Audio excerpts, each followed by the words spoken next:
Vamos lá, Apocalipse, capítulo 6.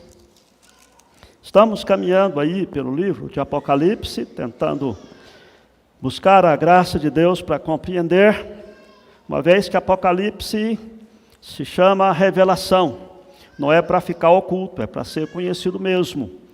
E muitas pessoas têm dificuldades, todos nós temos dificuldades em entender Apocalipse, por isso estamos caminhando juntos, passo a passo, versículo por versículo, bloco por bloco, procurando compreender a vontade de Deus para as nossas vidas. Apocalipse capítulo 6, nós vamos estudar hoje dos versos 1 a 8, a abertura dos 4 selos, e estudando sobre esses 4 cavaleiros do Apocalipse. Eu vou ler o texto, você preste atenção e acompanhe a leitura, você que está aqui conosco, aqueles que estão acompanhando de casa também. Vi quando o Cordeiro abriu um dos 7 selos, e ouvi um dos 4 seres viventes, dizendo, como se fosse voz de trovão, vem! Vi então, e eis um cavalo branco, e o seu cavaleiro com um arco, e foi-lhe dada uma coroa, e ele saiu vencendo e para vencer. Quando abriu o segundo selo, ouvi o segundo ser vivente, dizendo, vem! E saiu outro cavalo vermelho, e ao seu cavaleiro foi-lhe dado tirar a paz da terra, para que os homens se matassem uns aos outros. Também foi-lhe dada uma grande espada. Quando abriu o terceiro selo, ouvi o terceiro ser vivente, dizendo, vem! Então vi, e eis um cavalo preto, e o seu cavaleiro com uma balança na mão. E ouvi como que voz no meio dos 4 seres viventes, dizendo, uma medida de trigo por 1 denário, 3 medidas de cevada por 1 denário, e não danifiques o azeite e o vinho. Quando o Cordeiro abriu o 4º selo, ouvi a voz do 4º ser vivente, dizendo, vem! E olhei, e eis um cavalo amarelo, e o seu cavaleiro, sendo este chamado Morte, e o inferno o estava seguindo. E foi-lhe dada autoridade sobre a quarta parte da terra, para matar a espada, pela fome, com a mortandade, e por meio das feras da terra. Vamos estudar só até esse versículo. O outro damos sequência no próximo estudo que formos ter de Apocalipse. Vamos orar mais uma vez. Pai bondoso, agora que nós vamos estudar esse texto, nós clamamos que Teu Espírito Santo nos ilumine a mente, nos ilumine o coração, nos faça compreender a Tua palavra, e diante da Tua palavra nos quebrante, para que possamos viver de acordo com ela, ser por ela apacentados e exortados. Fala, portanto, ao nosso coração, Senhor, ajuda-nos a aceitar aquilo que estamos estudando, porquanto é a vontade do Senhor para a nossa vida e para a vida de toda a humanidade. Portanto, dá-nos esta graça de compreender a Tua palavra e de ser por ela edificados, é a nossa oração, em nome de Jesus. Amém, Senhor. Meus irmãos, há alguns tempos atrás, uma filha de Billy Graham, famoso evangelista norte-americano, já falecido, o nome dela é Anne Graham.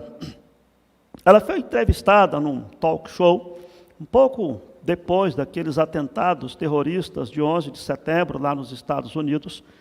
E a pergunta que fizeram para ela foi exatamente onde é que Deus estava naquele momento. Por que que um Deus bom permite que aconteçam coisas ruins? E a resposta dela foi interessante, na verdade foi uma resposta extensa, que não tem como a gente ler aqui toda, mas a primeira parte da resposta dela foi a seguinte: eu creio que Deus ficou profundamente triste com o que aconteceu, tanto quanto nós. Por muitos anos, nós temos dito para Deus não interferir em nossas escolhas, sair do nosso governo e sair das nossas vidas. Sendo um cavalheiro, como Deus é, eu creio que Ele calmamente nos deixou. Como poderemos esperar que Deus nos dê a sua bênção e a sua proteção, se nós exigimos que ele não se envolva mais conosco? E depois ela foi falando, nós tiramos a Bíblia das escolas, e o governo tirou a Bíblia da escola e nós concordamos. O governo tirou a oração da escola e nós concordamos.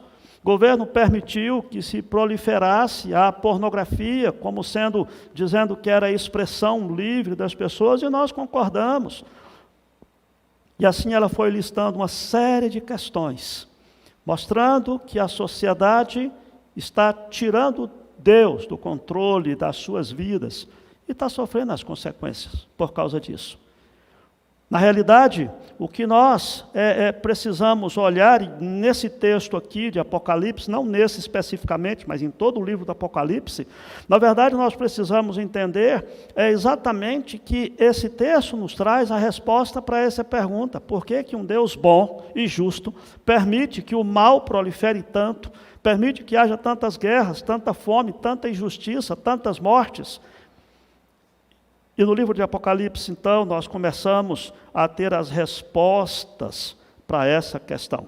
Como os irmãos se lembram, Apocalipse não é um livro para ser lido como se fosse cronologicamente do primeiro ao último capítulo.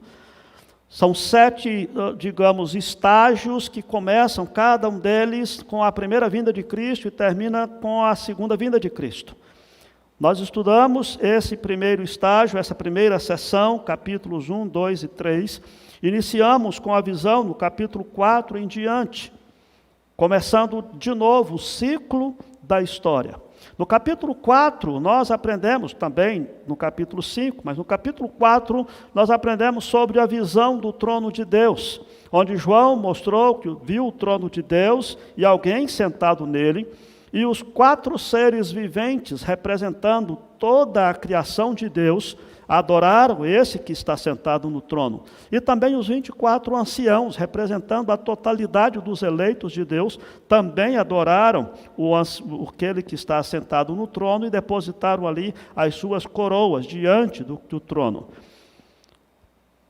Agora, no capítulo 5, João disse que viu aquele que está sentado no trono com um livro na mão direita, escrito por dentro e por fora, de todo selado com 7 selos. Domingo passado estudamos sobre isso. Todo judeu, qualquer pessoa daquela época sabia que um livro selado com 7 selos era um testamento, que era a prática comum naquela época. Quando alguém fazia um testamento, chamava 7 testemunhas, essas testemunhas liam a redação daquele testamento, ele era enrolado, amarrado, colocado cera, cada um colocava o seu sinete naquele livro, e quando aquela pessoa morria e fosse executar o testamento, então aqueles 7 eram chamados, e eles já conferiam que o selo deles era aquele, quebravam os selos. E a pessoa que era o testamenteiro, vamos dizer assim, tinha autorização para abrir o livro e executar o testamento. João chora porque não havia ninguém digno de abrir o livro. E de repente, um dos anciãos diz para ele: não chore, eis que o leão da tribo de Judá, a raiz de Davi, venceu e abriu o livro e os 7 selos. E ele então mostra que tanto aqueles 4 seres viventes que antes adoraram o que está sentado no trono, quanto os 24 anciãos, representando a totalidade do povo de Deus, agora entoam um novo cântico, dizendo ao que está sentado no trono e ao Cordeiro. E aí inclui também o Cordeiro em toda essa adoração. Pois bem, esse foi o resumo do capítulo 4 e 5. Agora, no capítulo 6, à medida que João continua descrevendo a abertura dos selos daqueles pergaminhos de Deus, começa a se desenvolver grandes tribulações na terra, refletindo aqui exatamente a vontade divina sobre o senhorio de Jesus Cristo. Nós precisamos olhar esse texto e entender esse texto, porque a primeira coisa que vem nos 4 primeiros selos são 4 cavalos e seus cavaleiros. E aqui Jesus começa a abrir os selos e mostrando o que está acontecendo. Esses 4 cavaleiros vão adiante de Jesus sob o seu comando, mostrando que Cristo não reina apenas no coração dos crentes, mas reina sobre toda a nação, sobre todos os acontecimentos. Se você for comparar esse texto com Ezequiel, capítulo 4, versos 12 a 23, vai estar mais ou menos a mesma descrição. Já mostramos que Apocalipse tem como pano de fundo, como base os livros do Velho Testamento. E lá Ezequiel mostra que as tribulações que viriam seriam para punir os idólatras e purificar o povo de Deus. Você se lembre que Jesus já tinha dito que não vinha trazer paz ao mundo. Jesus disse que ia trazer uma espada em Mateus capítulo 10. Jesus havia dito também lá em Mateus capítulo 10 que aqueles que quiserem ganhar a sua vida, perdê-la-á, e aquele que perder a sua vida por amor a Cristo, ganhá-la-á. Portanto, essa implicação de guerras, conflitos, fome, morte, não é uma novidade aqui em Apocalipse. O próprio Jesus já tinha falado sobre isso. Na realidade, Paulo também disse que nós somos salvos através do fogo. E essa visão do sofrimento não é estranha. Aliás, em Mateus 24, Jesus disse que era apenas o começo das dores, não era nem o fim. Era o começo das dores. E aqui, isso nos ajuda a localizar uma coisa muito importante, que é o tempo dessas calamidades retratadas em Apocalipse capítulo 6, versículo 1 a 8.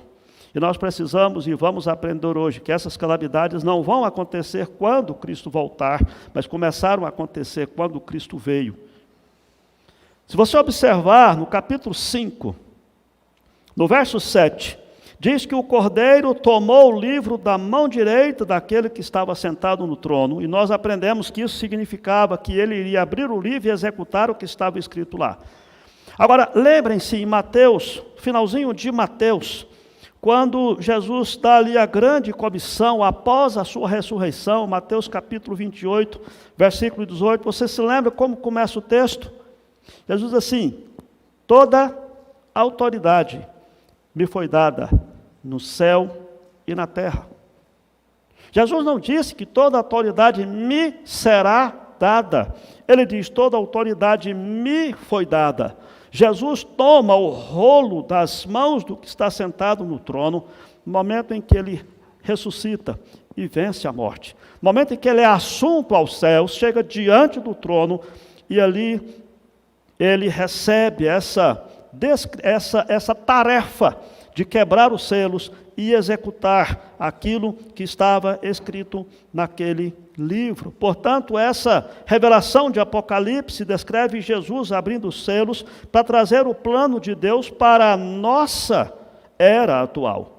Isso implica que essas coisas que estão escritas aqui, que vamos estudar daqui a pouco, aconteceram durante os tumultos do Império Romano, durante toda a história da humanidade, estão acontecendo agora em várias partes do mundo, inclusive no Brasil, e vão acontecer até a segunda vinda de Jesus, quando finalmente tudo isso cessará, que é assunto para a gente estudar um pouquinho mais na frente. Veja que ao longo dessas passagens dos 4 cavaleiros, eles estão equipados com o que é dado a eles. Esses 4 cavaleiros não são forças que fazem oposição a Jesus em pé de igualdade, não. Eles são enviados por Jesus. É o Cordeiro que dá a eles, de acordo com o que está escrito no livro, a autoridade para fazer o que eles estão fazendo. O cavalo branco recebe uma coroa, o cavaleiro, aliás, branco recebe uma coroa. O cavaleiro do cavalo vermelho é autorizado a remover a paz e dado ele uma grande espada, e o cavaleiro do cavalo amarelo é dada uma autoridade para matar até 1/4 da terra.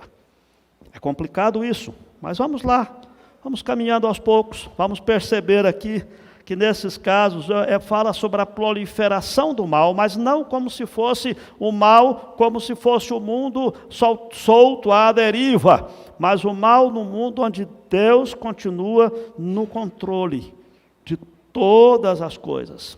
Na realidade, o mal prolifera por sua própria vontade, mas por permissão do Cordeiro e com a limitação dada pelo Cordeiro. E essas aflições são de fato o registro da história, da nossa humanidade, enquanto Cristo está julgando esse mundo rebelde. E ao mesmo tempo, irmãos, nós temos o conforto do capítulo 4 e do capítulo 5. Capítulo 4 e 5 que nós estudamos é a base de toda a revelação de Apocalipse, porque mostra que o Deus está no trono e no controle. Não importa o que venha lá na frente, anticristo, bestas, taças da ira, tribulação, etc. Não importa o que venha na frente, Deus está no trono.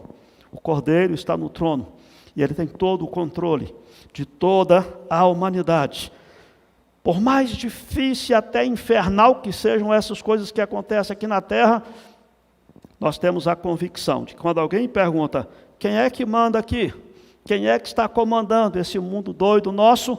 A resposta é uma só, é o Cordeiro, que foi morto pelos nossos pecados e que está controlando todas as coisas. Vamos então estudar aqui esses 4 selos e vamos caminhando aos poucos com relação a essa revelação de Deus. Vamos lá, o primeiro selo tem aqui um cavaleiro montado num cavalo branco que representa todas as guerras e conquistas dos grandes impérios do mundo. Vamos pensar um pouquinho sobre isso. Diz assim o verso 1 e 2. O 5º anjo tocou a trombeta e viu uma estrela caída dos... estou lendo lá no capítulo 9. Vi quando o Cordeiro abriu um dos 7 selos, dizendo... e ouvi um dos 4 seres vivendo, dizendo, como se fosse voz de trovão, vem. Vi então, e eis um cavalo branco, e o seu cavaleiro com um arco, e foi-lhe dada uma coroa, e ele saiu vencendo, e para vencer. Se eu lhe perguntasse agora, olhando esse texto, rapidamente, quem é esse cavaleiro? É possível que aí no seu coração você dissesse assim, é claro que é Cristo. Ele é o cavaleiro do cavalo branco. Na realidade, irmãos, há uma dificuldade de interpretação desse texto. Porque, de fato, aparentemente, o texto parece estar se referindo a Jesus. Há 3 possibilidades. Pode ser o anticristo, que está aqui sendo mostrado, mas essa possibilidade ela é um pouco remota, porque a ideia do anticristo está lá na frente, ainda não se falou nele até aqui, né? E também ele não tem essa prerrogativa de fazer o que esse cavaleiro está fazendo. Fala-se que pode ser também o próprio Jesus Cristo e o progresso do Evangelho. Mas há aqui algumas objeções a essa ideia.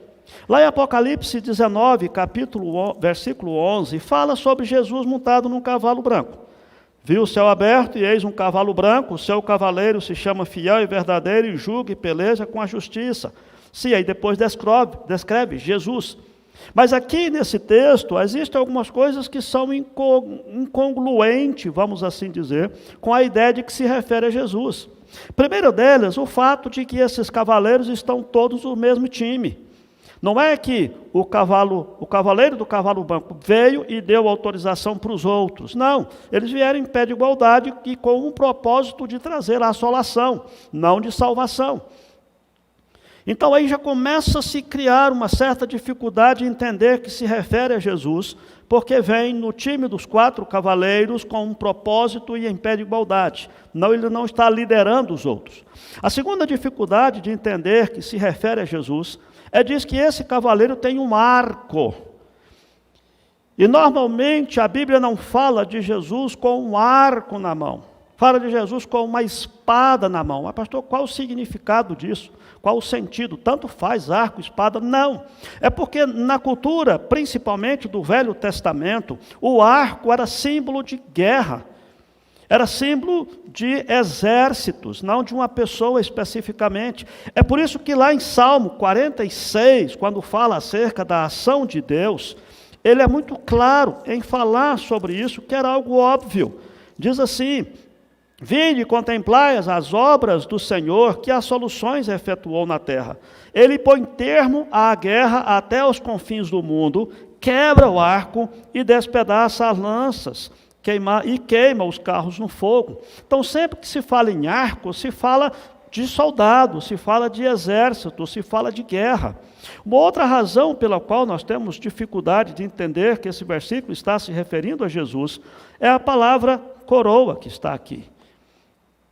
Lá no grego, a palavra que está aqui é Stéfanos. Estéfanos é aquela coroa de ramos, normalmente de oliveira, que se colocava na cabeça do atleta que venceu uma competição. Quando se fala acerca de uma coroa de rei, de ouro, de pedras, de pedras preciosas e tudo mais, a palavra é diadema, que aliás é o termo usado lá no capítulo 19, versículo 11, quando fala acerca de Jesus, que os seus olhos são chama de fogo, na sua cabeça há muitos diademas. Então essa ideia do Estéfanos, da coroa, não se liga muito à coroa de um rei, para ser Jesus aqui. E por fim a cor branca, mas o cavalo branco, pastor, sim, mas o cavalo branco não simbolizava apenas o rei que estava vindo, o próprio Jesus Cristo nele, porque a cor branca também significava paz, significava vitória. Para se ter uma ideia, quando um general romano voltava para Roma, vitorioso de uma guerra, ele vinha num cavalo branco. É daí que veio aquela ideia que nós temos, de que quando alguém está guerreando e levanta uma bandeira branca, ele está dizendo, eu desisto, você venceu. Portanto, essa ideia de estar se referindo a Jesus aqui é muito difícil de ser conciliada com esse total de evidências. Aparentemente, ou parece-nos que a melhor tradução e melhor forma de entender isso é que esse primeiro cavaleiro representa a calamidade trazida pelos exércitos e pelas conquistas militares no decorrer de todo o tempo. Ou seja, o que o Cordeiro está fazendo aqui é liberando os senhores da guerra no decorrer de toda a história. Aí você fala assim, senhores da guerra recebem autoridade para alcançar a conquista na terra e promover grande assolação nessas guerras. Porque às vezes nós olhamos guerra como sendo uma coisa assim muito romântica, eu fui lá, guerreou e venceu. Mas é uma calamidade. E às vezes quando você olha a situação, fala, então quer dizer que aqueles imperadores romanos que fizeram o que fizeram, Napoleão, aí vem o clássico exemplo, Hitler, isso tudo está dentro de um plano de Deus? E a resposta é muito óbvia e clara. Sim, está dentro do plano de Deus. Preste atenção, queridos. Deus derruba todas as reivindicações humanas para criar paz na terra enquanto a humanidade está em guerra com Deus. Enquanto o ser humano resistir ao senhorio de Deus, Deus permitirá que se levantem impérios e que caiam impérios para cumprir com o seu propósito. Posso até lembrar a você do cativeiro babilônico. No Velho Testamento, Deus continua agindo da mesma forma. Quando Deus quis punir o seu povo, por quê? Porque o seu povo se afastou dele. As cordas de amor, que são os textos que os profetas usam no Velho Testamento, são essas nações. Deus levantou o Império Assírio. Depois o Império Assírio veio e conquistou o reino do norte, Israel. Depois Deus levantou o Império Babilônico, que conquistou o Império Assírio e conquistou também o reino do sul.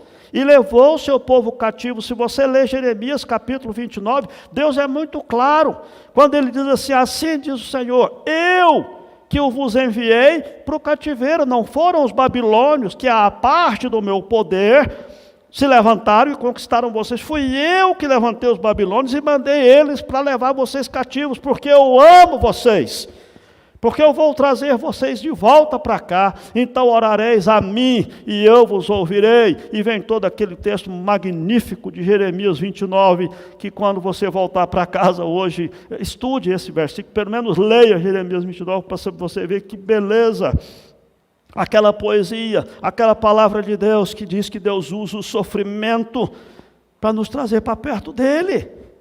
Depois de um certo tempo, Deus levanta o Império Persa, para conquistar a Babilônia e libertar o povo e reconstruir Jerusalém. Depois Deus levanta o Império Macedônio para conquistar o Império Persa.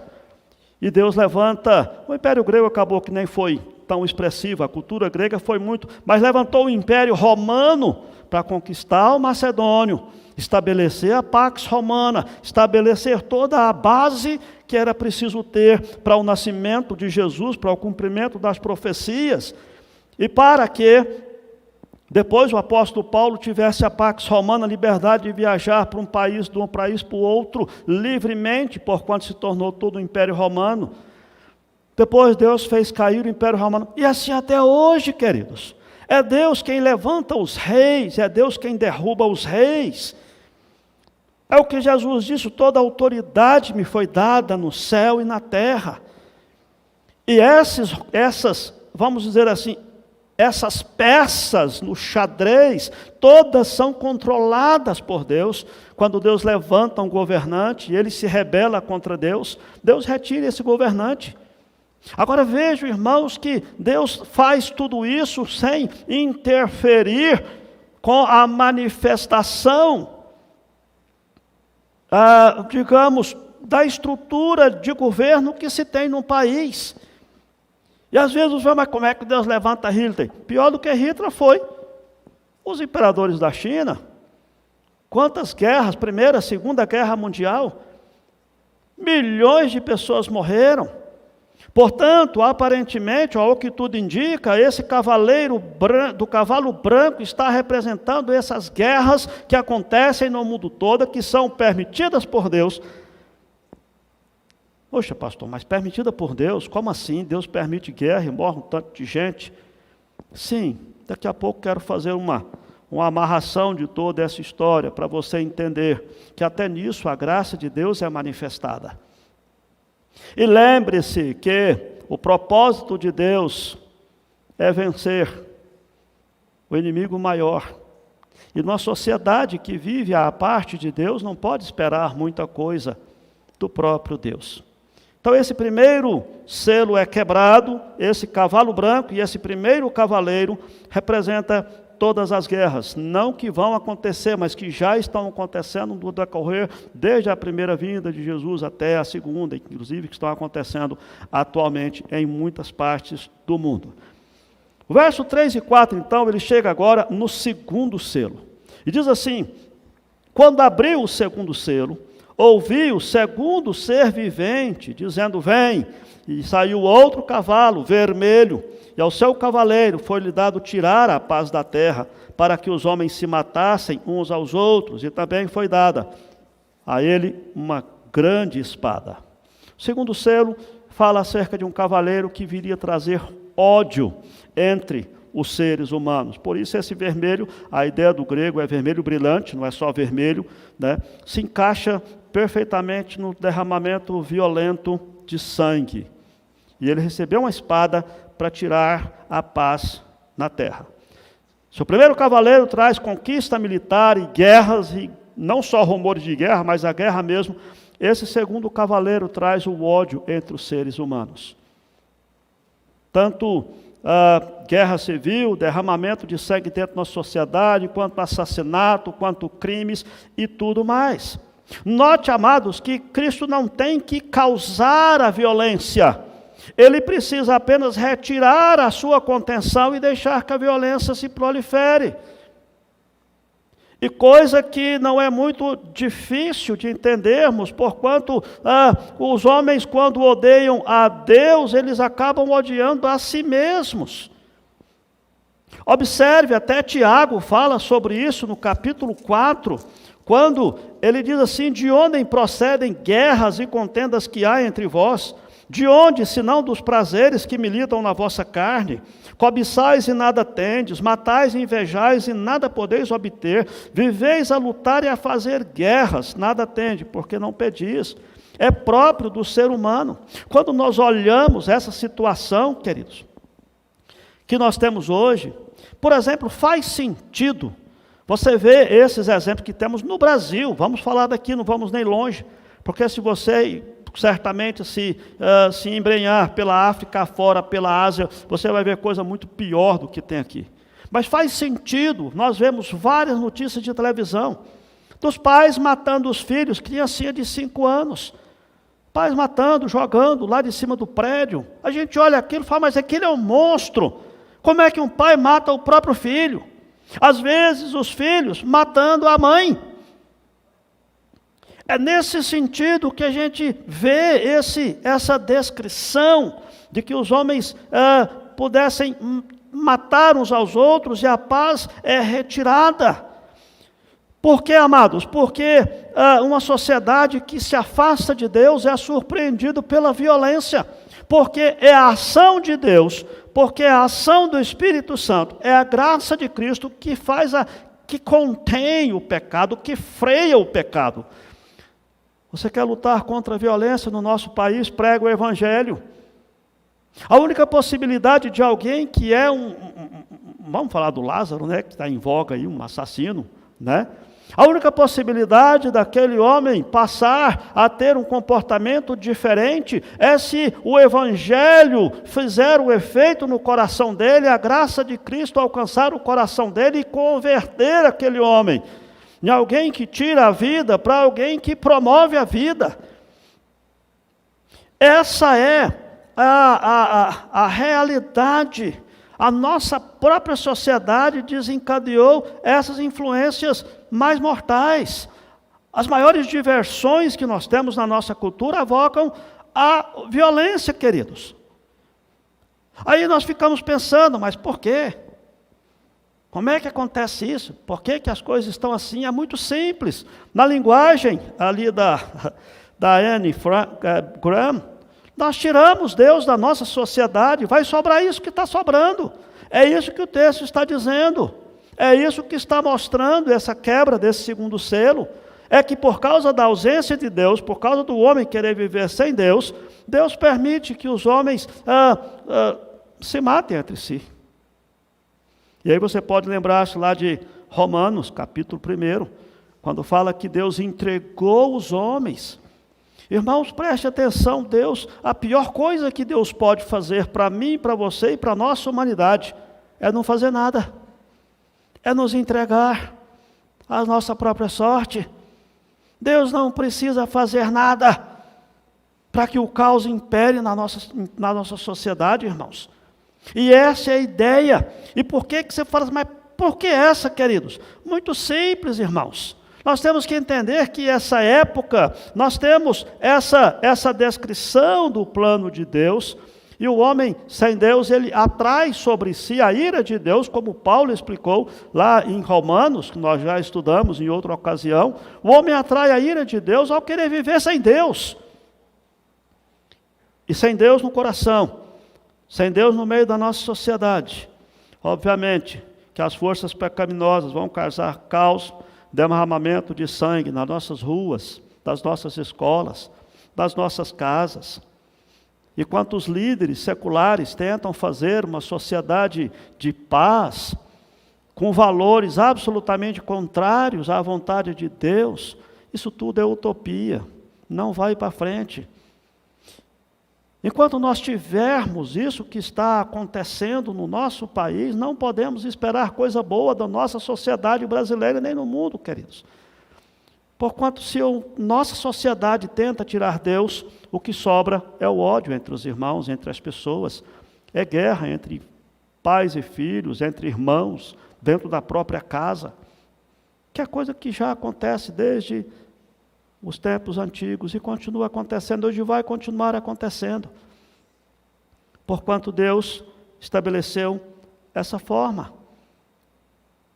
Talvez você diga, mas pastor, não tem um jeito de fazer não? Tem. Proclamar o Evangelho. É só a graça de Deus que pode mudar essa realidade. E isso acontecerá um dia, quando de fato o Cordeiro haverá de vencer completamente, mas isso é um outro dia que nós vamos estudar acerca do final dessas coisas todas. Versículo 5, 6 traz o terceiro selo. Quando abriu o terceiro selo, ouvi o terceiro ser vivente dizendo, vem. Então vi, eis um cavalo preto e seu cavaleiro com a balança na mão. E ouvi como que voz no meio dos 4 seres viventes, dizendo, uma medida de trigo por 1 denário, 3 medidas de cevada por 1 denário, e não danifiques o azeite e o vinho. Esse texto está falando do colapso econômico que impera sobre um povo que se esquece de Deus. Não tem jeito.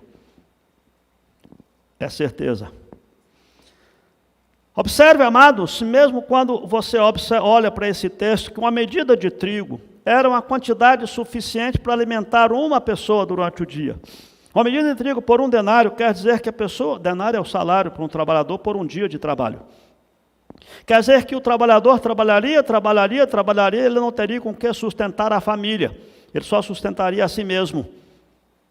Ou então viria viver de cevada, que era um grão menos nutritivo do que o trigo, normalmente reservado para o gado, ou um tipo de alimentação que as famílias que existiam na margem da sobrevivência. Portanto, fala da fome no mundo, de que neste mundo haveria sim fome. Jesus já tinha falado sobre tudo isso, queridos, nos evangelhos. Guerras e rumores de guerra, fome. Agora, veja que quando se fala de fome, você, mas pastor, tem gente que não está passando fome. Sim, essa é a calamidade. Essa é a tristeza maior. Porque quando o texto diz, e não danifiques o azeite e o vinho, preservar aquilo que não é essencial, fala exatamente de que os pobres é que são os afetados pela fome, não toda a humanidade. Essa desigualdade social que impera no nosso mundo, queridos, é algo que já era previsto por Deus por causa da maldade do coração humano, que reinará a fome, mas não em todos.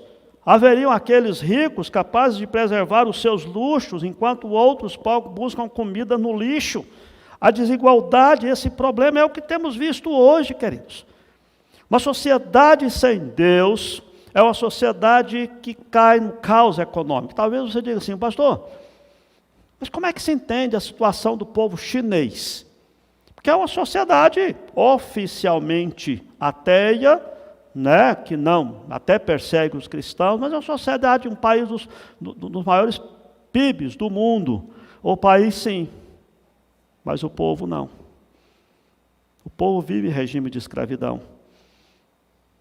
É por isso que todas as grandes empresas do mundo vão para a China. Porque o funcionário lá ganha pouco, não tem direitos. E assim as próprias nações mais ricas que protestam contra um regime comunista, por exemplo, colocam lá suas maiores empresas. Para tirar o usufruto, tá? Aquele trabalho mal remunerado que se tem lá.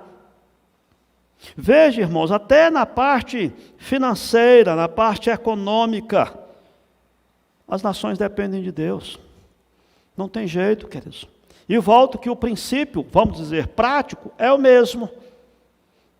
Quando é que nós teremos um cidadão que não rouba, que não desvia recursos, que é honesto nos seus trabalhos, que promove o crescimento do próximo?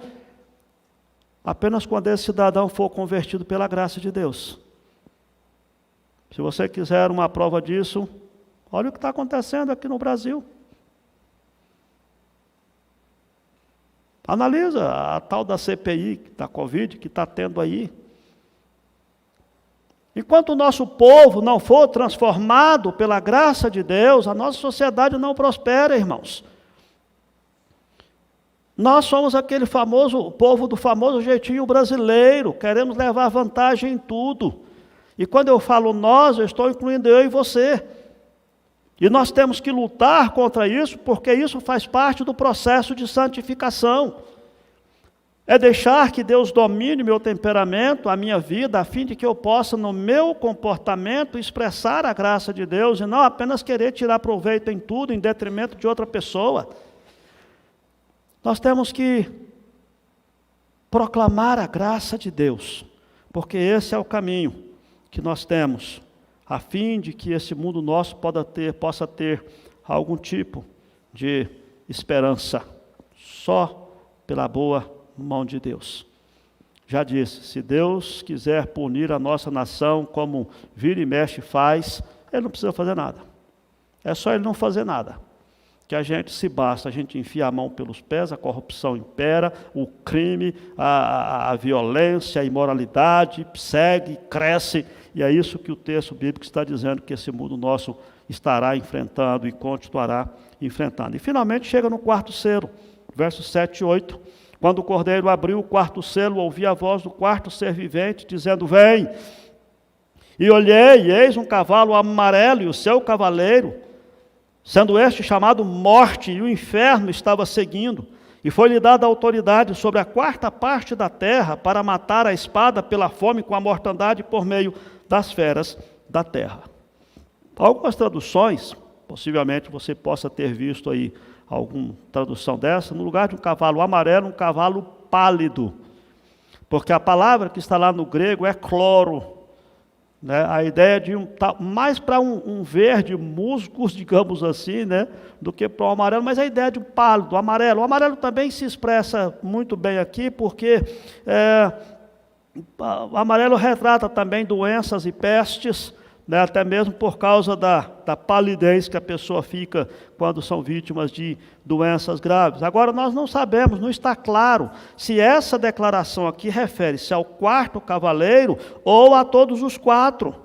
Mas é claramente uma declaração sumária de tudo que ele viu. As guerras, o ódio entre as pessoas, a fome, diz agora que foi-lhe dada autoridade sobre um quarto da população da terra, para matar com a espada, com a fome e com as bestas da terra. Talvez você diga, mas pastor, um quarto é muita coisa, mas a ideia implícita aqui é a limitação, queridos, de que Deus preservará a sua criação da própria criação, dos próprios seres humanos. Não é necessariamente uma autorização para chegar até lá, mas é uma limitação para não passar dali. Ou seja, junto com até essa descrição de que Deus estaria exercendo o seu juízo sobre a terra, através de peste, da fome, das guerras e tudo mais, Deus também estabelece um limite para tudo isso, porquanto Deus preserva a sua criação.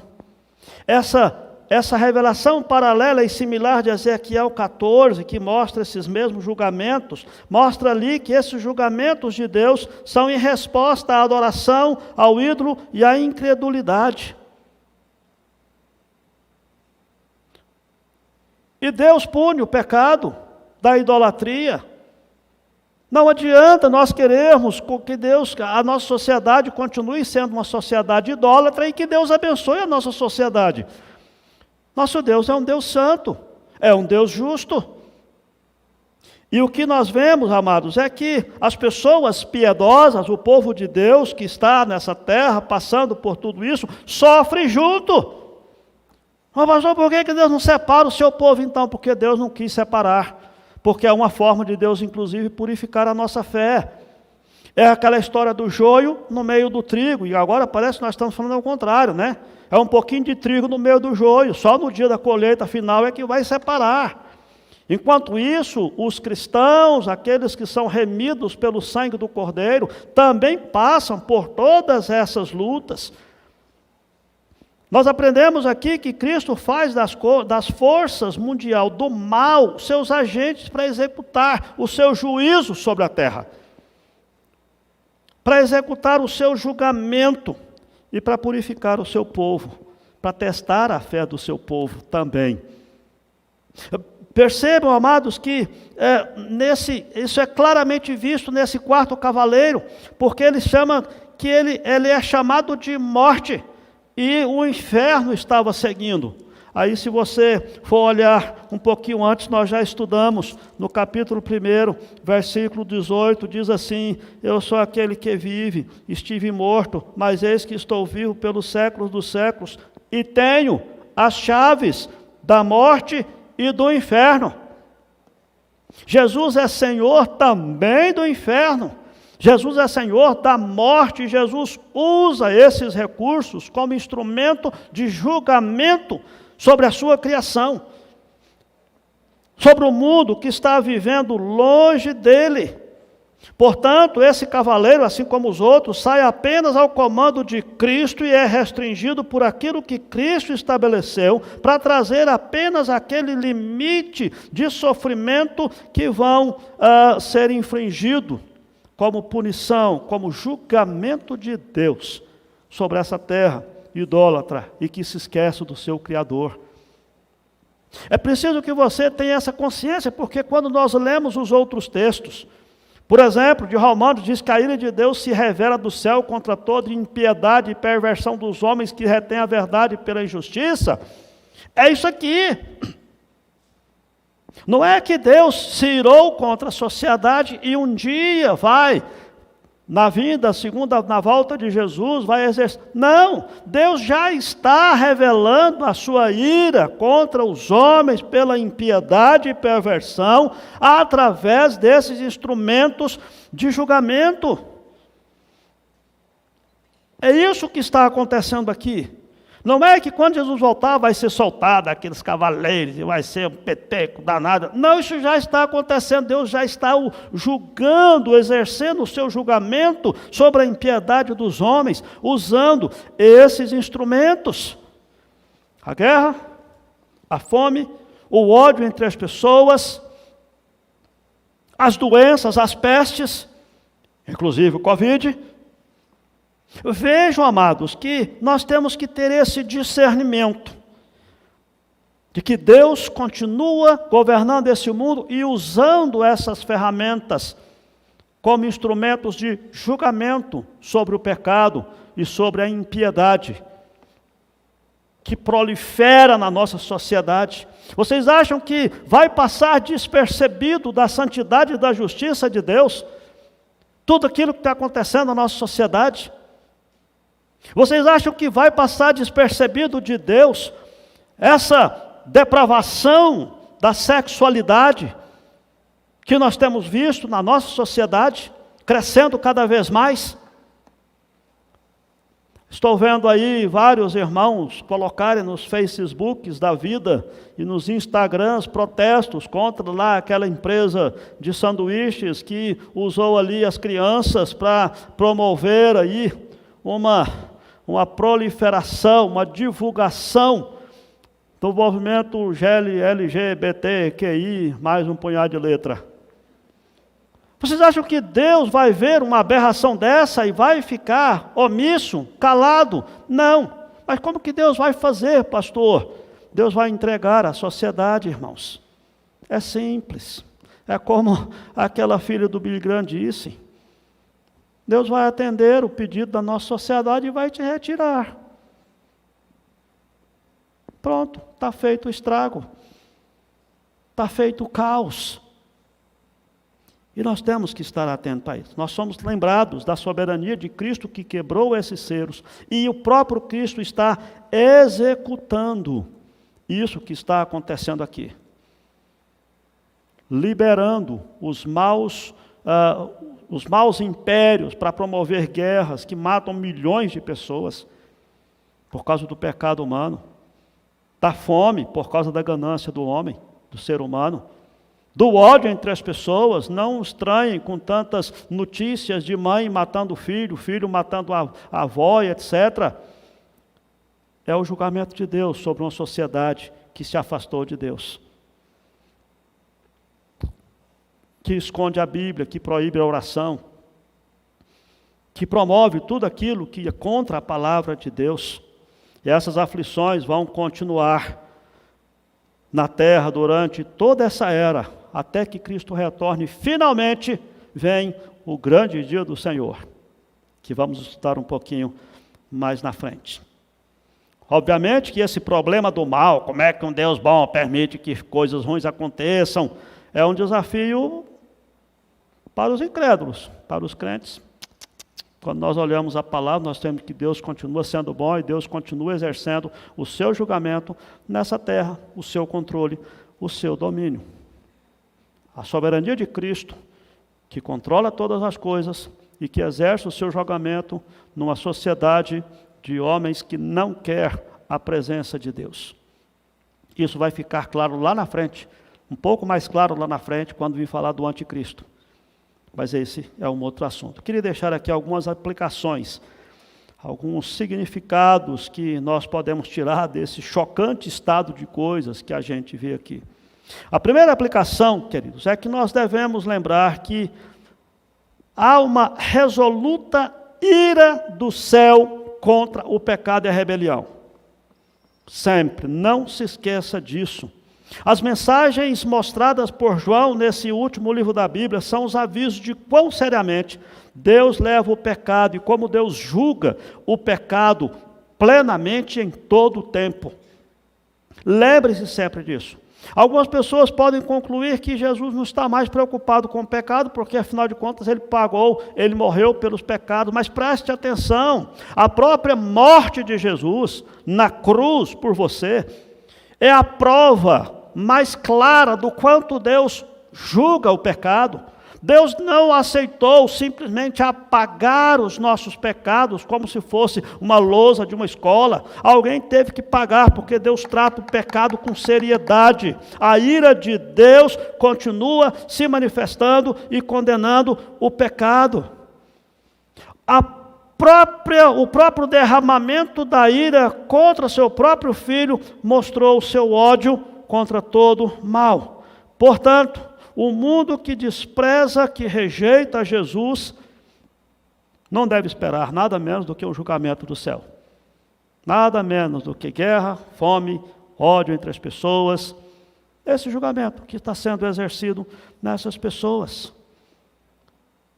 Esse texto vem nos mostrar, amados, que uma busca de um paraíso sem Deus não será permitido por Deus.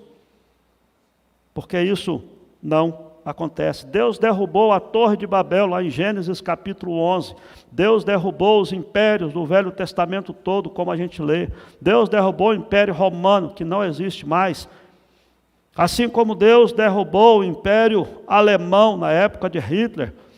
Assim como Deus destronou vários reis. E Deus continuará fazendo isso. E os políticos atuais precisam ser alertados disso também. Por quê, amados? Porque nós temos visto nos nossos governos homens que se unem para promover paz e prosperidade enquanto desrespeitam as ordens e a vontade de Deus. Isso não passará impune por Deus. Deus julgará isso também. Preste atenção nisso. O prazer, o propósito desse mundo não é o prazer do homem no pecado, mas sim promover a glória de Deus. Isso não é só para os crentes, não, é para toda a criação. É preciso que a gente se lembre disso, que quando nós estamos vivendo o que estamos vivendo, é demonstração do que está registrado na palavra. Quero até ler aqui 2 versículos aqui de Romanos capítulo 1, que já citei aqui, que nós já estudamos, e aí nós não podemos estranhar o que está acontecendo, porque já estudamos lá em Romanos. A ira de Deus se revela do céu contra toda impiedade e perversão dos homens que detêm a verdade pela injustiça, porquanto o que de Deus se pode conhecer é manifesto entre eles, porque Deus lhes manifestou. Porque os atributos invisíveis de Deus, assim o seu eterno poder, como também a sua própria divindade, claramente se reconhecem desde o princípio do mundo, sendo percebido por meio das coisas que foram criadas, tais homens são, por isso, indesculpáveis. Está claro na palavra de Deus. Agora observe, verso 24 de Romanos 1. Por isso Deus entregou tais homens à imundícia, pela concupiscência do seu próprio coração, para desonrar o seu corpo entre si, pois mudaram a verdade de Deus em mentira, adorando e servindo a criatura, em lugar do Criador, o qual é bendito eternamente. Verso 28, e por haverem desprezado o conhecimento de Deus, o próprio Deus os entregou a uma disposição mental reprovável, e etc, e etc. Quando a revolução sexual, na década de 60, 70, culminou com a devastação do vírus da AIDS, a primeira coisa que os nossos governantes tentaram foi achar remédio, ao invés de atacar a base, ao invés de proclamar um arrependimento diante de Deus. Quando nós vemos essa situação que está acontecendo no nosso país, da nossa sociedade estar querendo tirar Deus e a palavra de Deus e a vida de oração e os princípios de Deus completamente de tudo o que acontece na nossa sociedade. Gente, vem tragédia por aí. Quando nós mesmos, povo de Deus, achamos natural isso, essas coisas que acontecem, nos acomodamos a isso. O governo proclama que vai distribuir preservativo para os nossos adolescentes e nós ficamos calados, queridos. Não, pastor, mas é por causa da saúde pública, o que os nossos jovens precisam é da graça de Deus, é de seguir os princípios de Deus, os princípios de pureza, de castidade, a santidade do sexo dentro do casamento e assim sucessivamente tudo que a gente tem visto aí. Esse julgamento que nós vemos aqui em Apocalipse, representada por esses cavaleiros, é resultado lógico do pecado que reina na nossa sociedade, mas também do governo que Jesus tem, porque o homem não está livre para fazer o que quiser, livre de qualquer coisa, livre do julgamento de Deus. O julgamento de Deus vem. E esses são instrumentos, são ferramentas que Deus usa, não apenas para mostrar a sua ira contra o pecado, mas para chamar o homem a se arrepender e buscar a salvação através de Jesus Cristo. Aí vem a segunda aplicação, de que os cristãos serão salvos através desse julgamento de Deus. Nós precisamos lembrar, amados, de que ao entender que é Jesus quem está julgando o mundo, quem está exercendo o seu julgamento, Ele é o dono da nossa vida. Ele que controla todas as coisas. E Ele garante que nos salvará através desses julgamentos. Na verdade, a gente precisava até inverter a pergunta, porque a pergunta não é como que um Deus bom permite que coisas ruins aconteçam. A pergunta principal não é essa. A pergunta principal é como que um Deus bom e santo faz coisas boas para nós pecadores. Como que um Deus bom, justo e santo derrama sobre nós bênçãos como tem derramado nós que somos pecadores? Por causa da sua graça. E por último, terceira aplicação, queremos lembrar que o julgamento de Deus não é simplesmente para mandar todo mundo para o quinto dos infernos, mas é para mostrar que todo aquele que invocar o nome do Senhor será salvo. Essa é a nossa proclamação. A resposta de Deus quando alguém diz, por que um Deus bom permite que coisas ruins aconteçam com as pessoas boas? Primeiro é lembrar que não existem pessoas boas. As que existem foram transformadas por Deus. E segundo é você se lembrar de que qualquer pessoa boa pode invocar o nome do Senhor e será salvo. É isso que o texto está mostrando. Nós já lemos Romanos capítulo 1, mas você não pode parar em Romanos capítulo 1, porque aquele é o começo da proclamação do Evangelho através de Paulo. O versículo central de Romanos, nós já estudamos, irmãos, espero que se lembrem, é capítulo 3, versículo 23 e 24. Todos pecaram e carecem da glória de Deus, sendo justificados gratuitamente por sua graça, mediante a redenção que há em Cristo Jesus. É a oferta da graça diante de todas essas tragédias, queridos. Talvez você fique, mas pastor, então quer dizer que se o Evangelho for pregado e todo mundo for alcançado, não haverá essas calamidades? Obviamente, amados, que nós temos que entender que o povo de Deus está inserido nesse meio. E todo aquele que invocar o nome do Senhor será salvo. Na verdade, esses julgamentos de Deus é exatamente porque os homens já ouviram a pregação do Evangelho, já rejeitaram a Deus, como Paulo explica, e veio o julgamento de Deus. Mas isso não vai parar, pastor? Vai. No dia do juízo de Deus, as coisas vão mudar. Mas enquanto não chegar, nós precisamos proclamar claramente esse texto de Romanos 10, 13. Porque todo o que invocar o nome do Senhor será salvo. E à medida que aumentarem esse número de salvos na nossa sociedade, que a graça de Deus for transformando os corações, isso automaticamente, obviamente, nos levará ao mundo mais justo, ao mundo mais santo, ao mundo melhor, na mesma proporção em que, à medida que os homens se afastam de Deus, mais tragédias acontecem por causa da corrupção e do ódio das pessoas. Dessa forma, irmãos, gostaria de desafiar você a olhar esse texto de Apocalipse, não como uma coisa esquisita, terrível, uma coisa incompreensível. Não, é a descrição do plano de Deus para toda a humanidade no decorrer de todo o tempo. Que nós possamos apacentar o nosso coração de lembrarmos que, a despeito de tanto mal que impera no mundo, Deus continua no controle do mundo todo. E Deus continua no controle da nossa vida. Nós precisamos nos quebrantar diante desse Deus. Nós precisamos, de fato, clamar o nome de Jesus e viver de acordo com a palavra desse Deus, de acordo com a justiça, buscar em primeiro lugar o seu reino e a sua justiça, e viver dessa forma. Nós precisamos lembrar aquilo que Paulo já disse lá em primeira carta a Timóteo 5,18, que todos quantos querem viver piedosamente em Cristo Jesus serão perseguidos, porque viver piedosamente em Cristo Jesus é você ir afrontar o mundo pecaminoso que vive sem Deus, mas esse é o caminho da nossa salvação. Aquele que quiser, aquele que perder a sua vida, ganha lá.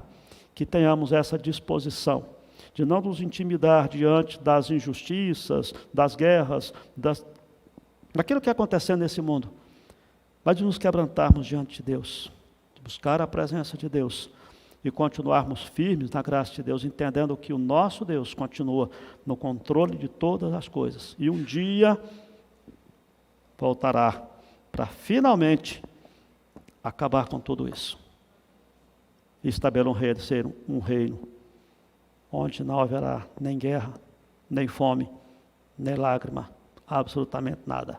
Coisa que a gente vai estudar um pouquinho mais para frente. Olá, que bom ter você por aqui. E aí, gostou do vídeo?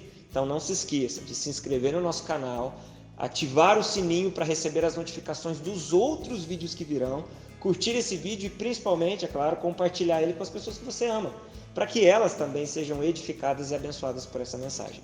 Nos siga também nas outras redes sociais que estão aparecendo aí na sua tela, para você poder acompanhar melhor os nossos horários e as nossas programações. Tá bom? Que Deus abençoe sua vida e até o próximo vídeo.